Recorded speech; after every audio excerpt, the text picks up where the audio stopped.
Assalamualaikum warahmatullahi wabarakatuh. Nama saya Muhammad Saufi bin Shahruddin dan saya akan membentangkan poster tentang kajian saya yang bertajuk Pengaruh Bahan Tara Berlian dan Medan Magnet terhadap aliran lapisan sepadan dalam cecair nano bendali.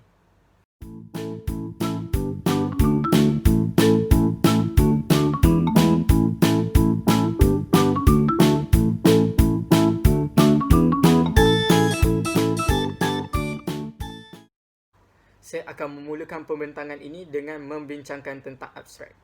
Kajian ini dijalankan secara numerikal untuk melihat pengaruh bahan tara berlian dan medan magnet terhadap lapisan aliran sempadan dalam cecair nano bendali menggunakan karbon nanotube. Sejak berabad lama, kajian yang ditekankan untuk meningkatkan kadar pemindahan haba adalah dengan menitikberatkan daya pengaliran termal zarah nano. Walhal, terdapat banyak faktor yang turut mempengaruhi kadar pemindahan haba. Antara faktor yang terlibat dalam kajian ini adalah seperti penggunaan jenis bendali, iaitu kerosin, dan parameter-parameter lain seperti bahan tara berlian dan medan magnet.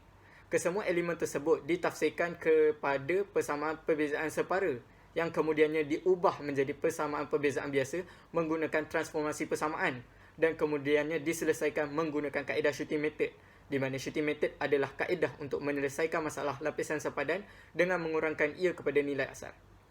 Persamaan dan nilai lapisan sepadan yang dihasilkan kemudiannya dimasukkan ke dalam aplikasi MATLAB BVP4C, iaitu Package Boundary Value for Fourth Order Accurate.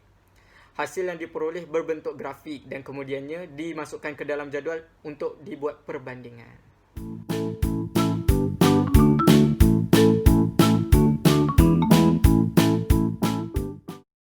Seterusnya beralih kepada pengenalan.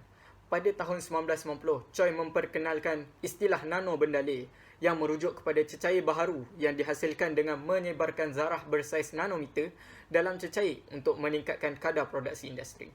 Dari segi kadar pemindahan haba, karbon nanotube telah menarik banyak perhatian kerana ia mempunyai daya pengaliran termal yang sangat tinggi disebabkan oleh kemampuannya untuk mengalirkan termal yang tinggi sehingga mencecah 2000 watt per meter Kelvin.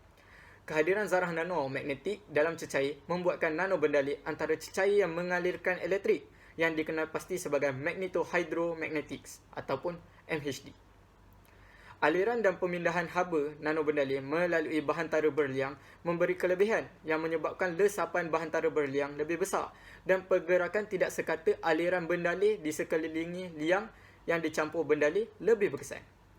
Berdasarkan pernyataan tersebut, kesemua parameter-parameter digabungkan di dalam kajian ini.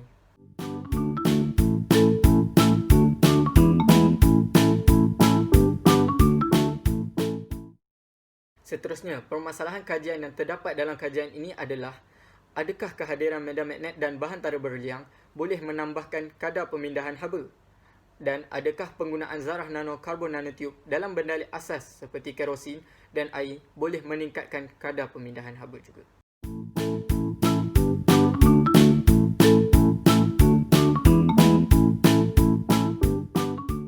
Untuk mengkaji permasalahan kajian yang terhasil, objektif yang perlu dipenuhi adalah menjana model ODE yang baharu dengan penambahan parameter bahan tara berlian dan medan magnet bagi karbon nanotube. Model ODE yang terhasil kemudiannya diselesaikan untuk mengkaji tingkah laku fizikal bagi karbon nanotube dalam bendali asas dan bekerja seperti kerosin dan air. Yang terakhir adalah untuk mengkaji pengaruh medan magnet dan penambahan bahan tara berlian terhadap pemindahan haba nano bendali sama ada sesuai untuk digabungkan ataupun tidak.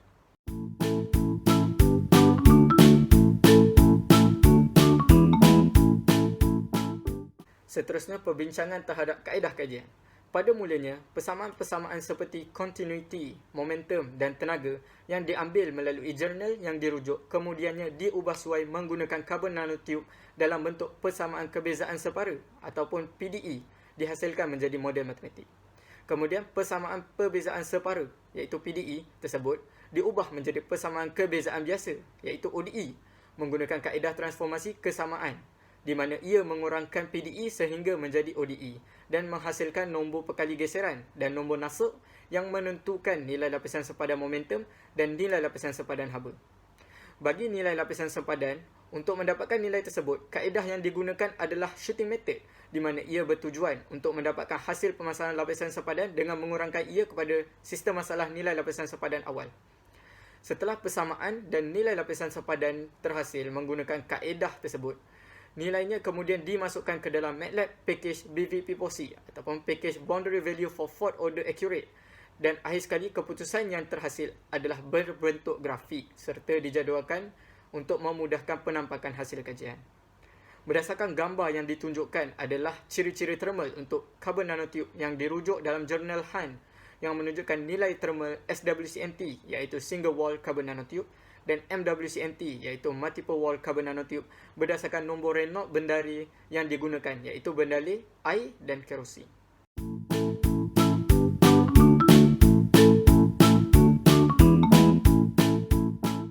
Seterusnya, saya akan beralih kepada hasil dapatan kajian. Penghasilan grafik yang dijana melalui aplikasi MATLAB menunjukkan hasil kajian tentang pengaruh medan magnet dan bahantara berliang menggunakan carbon nanotube.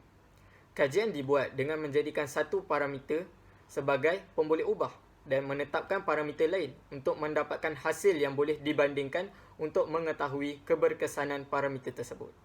Bagi rajah grafik yang pertama, ia menunjukkan perbandingan di antara SWCNT iaitu single wall carbon nanotube dan MWCNT iaitu multiple wall carbon nanotube dengan kehadiran K sebagai pemboleh ubah dan parameter lain ditetapkan seperti V pada 0.2 dan M pada 1, manakala nilai PR yang ditetapkan adalah 6.2 dan 21 bagi air dan kerosin.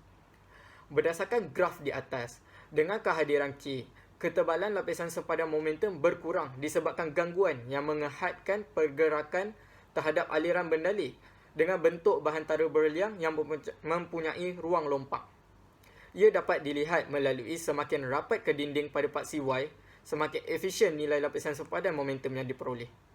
Nilai yang dihasilkan menggunakan zarah nano SWCNT iaitu single wall carbon nanotube adalah lebih tinggi berbanding MWCNT iaitu multiple wall carbon nanotube kerana ia mempunyai ciri-ciri thermal yang lebih baik berbanding MWCNT. Berdasarkan jadual yang ditunjukkan, peningkatan nilai V iaitu isi padu zarah pecahan nano jelas mempengaruhi nilai K di mana ia mengurangkan keberkesanan parameter bahantara berliang.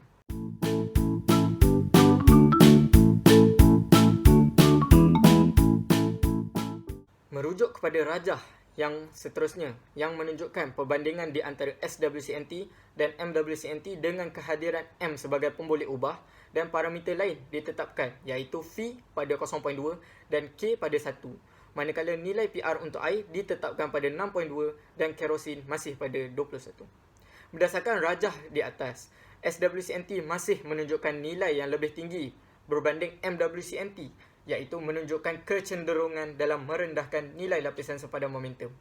Dengan peningkatan nilai M, ia menghasilkan daya yang bertentangan dengan hal laju yang digelar daya tarikan Lorentz. Dalam sudut fizikal, parameter medan magnet mewakili medan magnet mempengaruhi daya tarikan Lorentz berfungsi untuk memberi halangan terhadap pergerakan hal laju, justru mengurangkannya. Semakin kurang nilai hal laju, semakin kurang nilai lapisan sepadan momentum. Jadual menunjukkan perbandingan nilai dengan penambahan nilai M berkadar terus. Penggunaan karbon nanotube jelas menunjukkan hasil yang lebih tinggi berbanding penggunaan zarah nanokuprum dan argentum seperti yang dihasilkan oleh Yerga pada kajian beliau.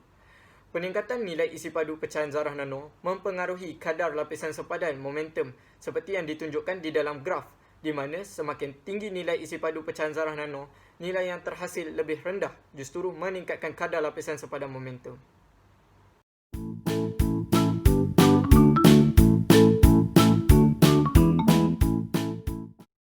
Merujuk kepada graf yang seterusnya, iaitu bagi lapisan sepadan yang ditunjukkan dalam graf variasi di mana parameter M dan K dijadikan sebagai pemboleh ubah dengan peningkatan berkadar terus terhadap V.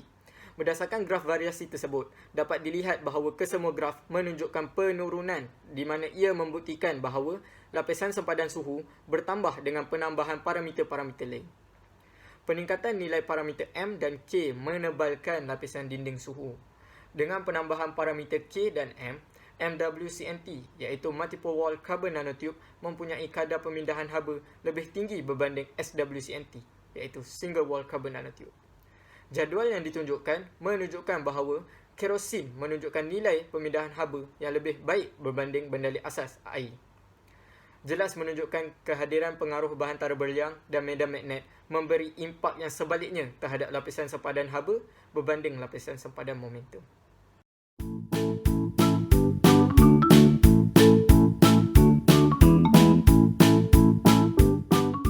Seterusnya, saya akan meneruskan kepada perbincangan dan rumusan yang telah dibuat berdasarkan kajian yang telah dijalankan.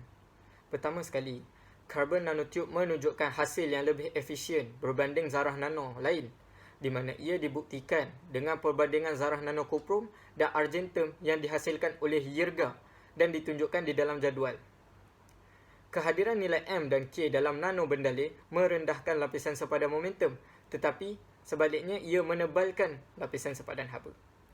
Kerosin adalah bendaleh bekerja yang lebih baik berbanding bendaleh asas air, dan ini dapat ditunjukkan di dalam kedua-dua lapisan sempadan, iaitu lapisan sempadan momentum dan lapisan sempadan haba.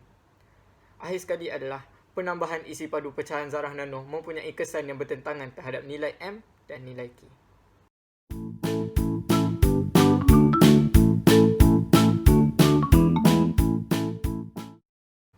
Bagi menunjukkan kegunaan karbon nanotube di dalam industri, aplikasi karbon nanotube yang ditunjukkan di dalam poster adalah 3, iaitu bateri lithium ion, sel solar karbon nanotube dan sensor karbon nanotube. Bagi bateri lithium ion, ia menggunakan karbon nanotube sebagai bahan tambahan untuk meningkatkan kekondaksian komposit dan mengurangkan penurunan struktur. Hal ini adalah kerana sifatnya yang tinggi dari segi ciri-ciri mekanikal dan elektrikal. Bagi sel solar yang diperbuat daripada karbon nanotube, ia mempunyai 2 kali lebih baik untuk mengubah cahaya matahari menjadi kuasa daripada sel-sel yang lain. Ini telah dinyatakan oleh penyelidik di Amerika Syarikat. NREL juga telah mengesahkan prestasi peranti secara bebas yang pertama untuk sel solar berasaskan karbon nanotube. Bahan fotovoltaik filem nipis lebih baik daripada bahan sel suria konvensional seperti silikon kerana ia lebih ringan, lebih fleksibel dan lebih murah untuk dibuat.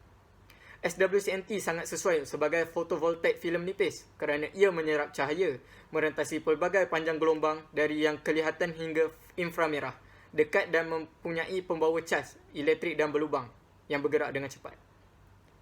Akhir sekali, bagi sensor karbon nanotube mempunyai sifat fizikal dan optik yang luar biasa yang telah menunjukkan aplikasi dalam sains bahan, kimia dan biologi. Tiup nano memancarkan cahaya. Mereka dapat berfungsi sebagai sensor dengan mengubah warna cahaya yang dipancarkan sebagai tindak balas terhadap molekul yang terdeteksi.